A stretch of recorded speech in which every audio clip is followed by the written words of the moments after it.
Shalom. First and foremost, I want to give all praises, honor, and glory to Yahweh, Bahasham, Yahweh Shai, Bahasham, Recha Kodash. Double honors to the elders and the apostles of Great Millstone, and peace and blessings to the elect. And what you see here is an article. I was reading through this earlier today, and you pretty much have people warning now, which has been going on for a while, but as we get closer and closer to the 2024 election, you can already see right in this headline, be prepared. MTG, which I think this is Mayory Taylor Greene, warns most dangerous phase in 2024 election has begun. So it says here, I'm going to read a bit of it. It's fairly short, but it says Rep. Mayory Taylor Greene issued a stark warning on Saturday about quote-unquote the most dangerous phase of the 2024 presidential election. With President Donald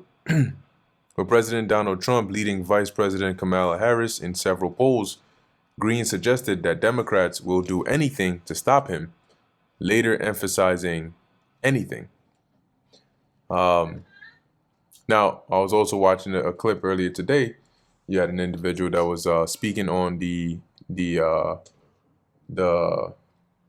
think it was like the workers, right, planning to go on strike. I think it's October 3rd, which is in a couple of days. But there's been a lot of talk about the damage that can come of that, right? If they indeed do go on strike, that can affect a lot of things. Okay, and his opinion was that it could very well be something that they use to try and postpone the election, because at this point, this is a pivotal moment and really a great opportunity if they want to spark chaos, because people are already on the edge of their seats. Tensions are already high, and so many different events have already taken place that can be easily capitalized upon to paint a certain narrative, right? So the pieces are in place. The dominoes have been set up. In a grim post on X, Greene wrote, "The momentum shift has happened and Trump is leading and his support is rapidly accelerating." She then added, "They've already been trying to put him in prison and literally assassinate him." Now, what's also interesting is when you think about the perspective or the aspect of predictive programming, right? Last year, you had the movie Leave the World Behind. And then I think this year is where you had the movie Civil War that came out. Okay. And so they don't just put these out there for no reason. There is something called predictive programming, where they show you things that they plan to do in the future, whether near or distant, but they show you in a lot of movies and sometimes in TV shows. So that's why you may see certain things that take place in the world today, and there's a great chance that there's a movie that has already happened, that already came out on this event that took place. And this might be a very old movie, or maybe a pretty recent movie. Greene then ominously questioned what comes next, hinting at further assassination attempts or potential efforts to, quote, delay the election. She urged Americans to be prepared for the future. So then do they say, okay, it doesn't look like Kamala is going to win this, but she's already in a position of power now. So,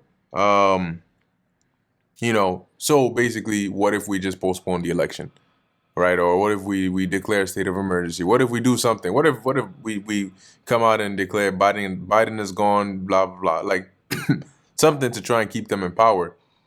Because from playing along with the narrative, from the perspective of a lot of these so-called Democratic politicians, they fear that not only is Trump going to come in power, but then he's going to come after them. So they're trying to pull out all the stops.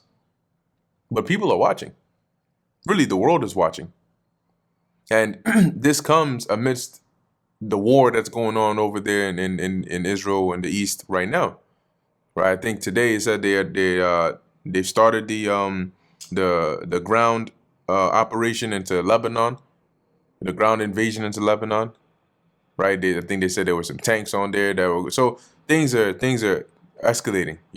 Things are moving along, and people have to be prepared. As she said, she urged Americans to be prepared for the future. So now the alarm is not being sounded by just the prophets or by those on the watchtower, but now even your average individual is starting to see that, hey, we're at a breaking point. Something's got to give. We have entered the most dangerous phase of the election. The momentum shift has happened and Trump is leading, and his support is rapidly accelerating. I'm hearing it everywhere, even where I was not before. Democrats will do anything to stop him. Anything. And then she goes on. So it says Green's comments come just 2 weeks after Trump survived a second assassination attempt by Ryan Ruth, a Democratic voter and donor. This follows an earlier shooting on July 13th at a rally in Butler, Pennsylvania, where Trump narrowly escaped the bullets of gunman Thomas Matthew Crooks, a Democrat donor. Beyond assassination attempts, Democrats have had previously tried to bar Trump from appearing on primary ballots, claiming he was unqualified over his alleged role in what they claimed was an insurrection on January 6th. Now, what's also happening here is because of all this drama, because of all the stuff that's going on, no side, whether Democrat or Republican, is going to be able to go back to the way that things were before. The sheet that was pulled over people's head has now been pulled off, so they can see it for what it is. So if they, whatever position they're in now, if they lose any more power, they're done. They're cooked. Okay. It says the Supreme Court had to intervene earlier this year, ruling that Trump remained eligible. Meanwhile, Trump faces criminal cases on several fronts. Let's see. It says here, now with the 2024 election approaching, and it's what we're in, pretty much in October now, right? Tomorrow, I think, is October 1st. And then you have November. So it's pretty much right there.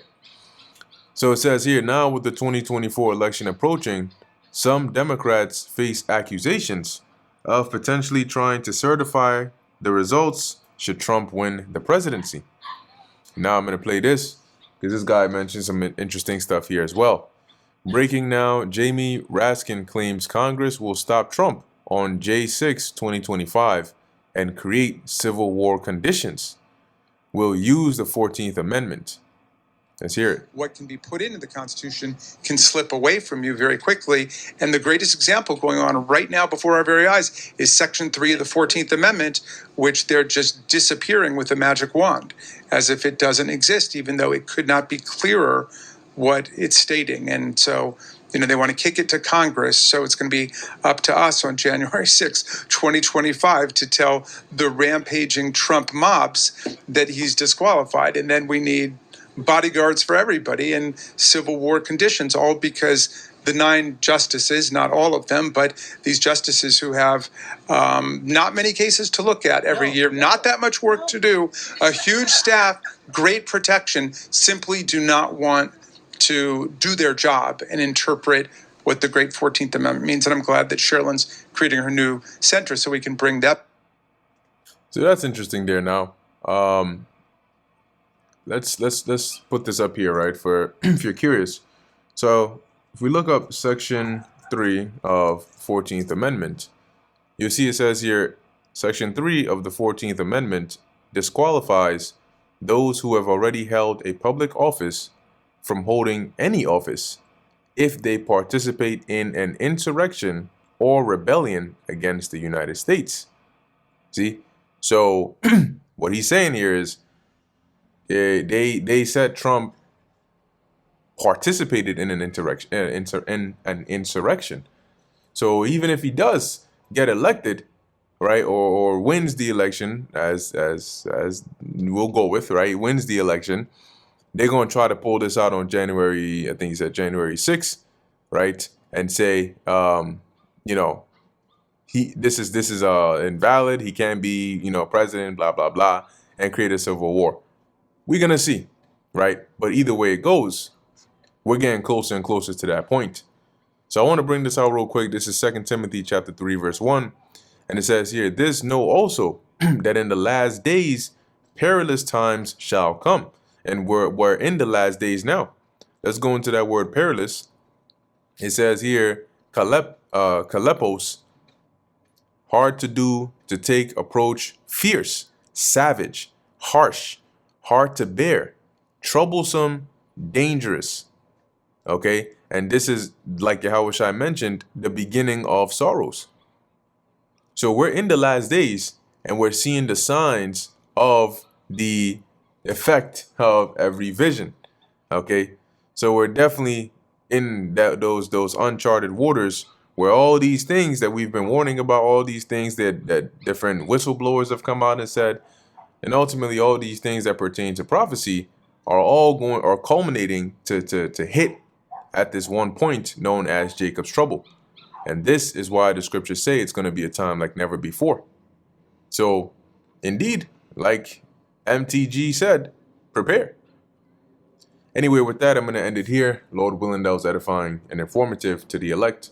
In closing, I want to give all praises, honor, and glory to Yahweh, Bahasham, Yahushai, Bahasham, Rachak, Wadash. Until next time, Shalom.